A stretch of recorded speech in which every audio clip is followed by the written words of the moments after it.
round and about, and the water roared around him.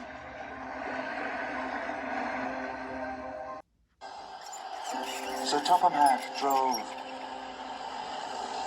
and drove to every lookout point. High in the hills, the narrow gauge engines puffed and peered, but no one could find Thomas. Sir Topham Hatt stood by the tumbled tower. Everyone was tired. Everyone had tried their hardest, but there was no sign of Thomas. Sir, we have to find Thomas, Pete Percy. He found Great Waterton. It's his town. We can't have the opening without him. All the engines agreed. You're quite right, Percy, boomed Sir Topham Hatt. We must find Thomas. Stanley also knew how important Thomas was. He chuffed away thoughtfully. Stanley arrived at the sidings. A train of freight cars was waiting for him. But Stanley wasn't thinking about freight cars. He was thinking about Thomas. Stanley thought back to the day when Thomas saw him pulling Annie and Clarabelle.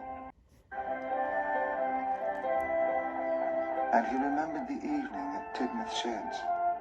And Thomas was upset because Stanley was in his berth. Then Stanley remembered Thomas's face after the accident. Thomas isn't a bad engine. He's a sad engine, Stanley puffed slowly. I wonder if he has run away because he thinks no one likes him anymore. Maybe Thomas is hiding up in the hidden hills. I'll look for him there. I must tell him we all miss him. And Stanley whooshed away to the hills. In the dark tunnel, Thomas was very scared. He was washed and waved forward. Fire had gone out and his boiler was cold.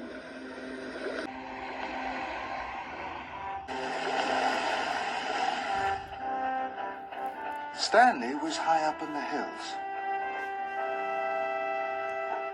Where are you, Thomas? We miss you, he whistled. But only his echo came back. We miss you. The river was rushing, and Thomas whooshed with it off into the darkness.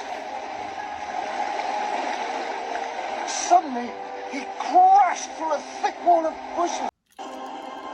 He flew across a ravine and hit the ground with a bump.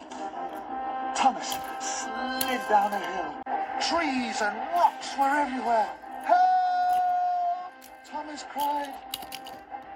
At last, Thomas slithered to a stop at the bottom of the hill. He was stuck. Thomas saw he had landed next to an old track. But how am I going to get onto it? He cried.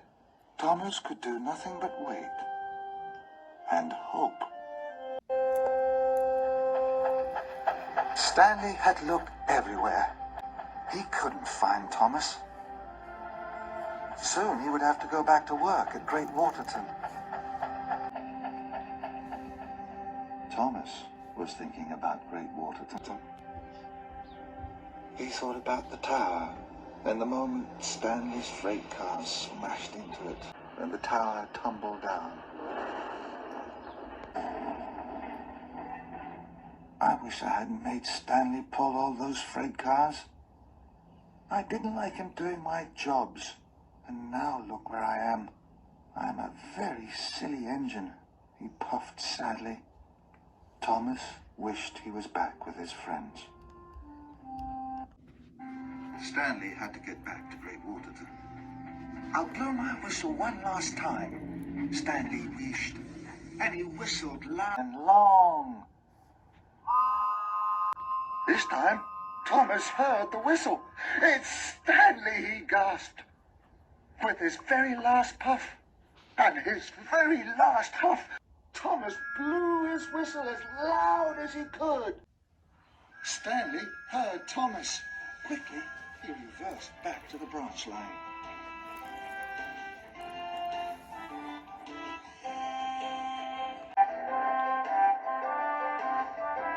Thomas, he whistled happily. Is that you? Thomas had run out of puff. He couldn't whistle again. He could only wait. Then Thomas saw Stanley chuffing around the bend. Stanley, he cried, I'm very happy to see you. Thomas, whistled Stanley, where have you been? Did you run away? No, tooted Thomas sadly. I was trying to be a really useful engine. Then Thomas told Stanley all about his adventure in the mine. Stanley was amazed. Stanley, tooted Thomas, I'm sorry that I was horrible to you. I was wrong, and I was silly to be cross that you were in charge. I want to be your friend. Stanley smiled. Thomas, he wished. We will be friends, and I'll have you back on that track in no time. Soon, Stanley was hooked up to Thomas. Then Stanley huffed and puffed.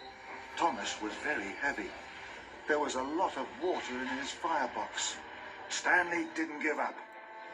I can do it, he wished. And with a mighty heave, Stanley pulled his friend back onto the track. Hooray! Tooted Thomas. Then there was a very loud crack. The valve in Stanley's boiler had burst. Stanley was a very strong engine, but pulling Thomas had been too much. Now he couldn't move. Stanley felt very sad. Don't worry, whistled Thomas. It's my turn to help you. I'll shunt you home. Stanley smiled. Thomas was his new friend. There was nothing Thomas wouldn't do for Stanley. The fireman put Stanley's dry coal into Thomas's firebox. In no time at all, Thomas's boiler was bubbling, and his steam was wheeshing. Here we go, Stanley. Thomas huffed happily. Stanley smiled back. And puff by puff, Thomas shunted Stanley along the track. It was very hard work. Thomas had to puff up hills and huff through bushes. But Thomas didn't mind. He was proud to push his new friend Stanley home. At last, Thomas and Stanley puffed into Great Waterton. Thomas was tired, but he had never felt happier. Henry, Rocky, Edward and Emily were busy working. They tooted and whistled when they saw Thomas and Stanley, and soon the sound of engines' whistles were echoing around Great Waterton. The news spread throughout Sodor.